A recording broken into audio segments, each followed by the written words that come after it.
Yiero kod keyo e pacho ka IEBC ma Ugunja dhi nyime kod puodho jochung' mosenyedhore mar laro kom mar kar chung' od bura ma Ugunja.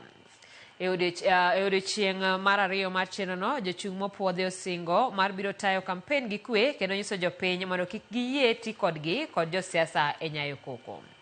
Bang' puodho jochung' ang'wen odiechieng' manyoro, kawuono en odiechieng' jochung' mamoko 8 kama oting'o jachung' mar ODM Moses Omondi, kar chung' od bura ma Ugunja oywayo jochung' 12.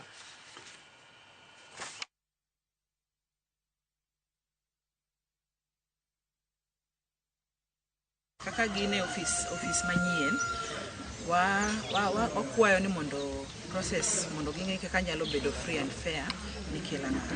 Akwayo wach kwe nikech koka guns kata kiaga ni mama gi kiaga ni ng'ama dichuo. Koro an gima kwayo ahinya ni kwe mondo bedi. Abro miyo jo Ugunja telo motegno both in Ugunja, in Siaya, in Kenya. I've already started it. I have petitioned Parliament. I've petitioned the Siaya Assembly on the wrong things on government. This is what I stand for.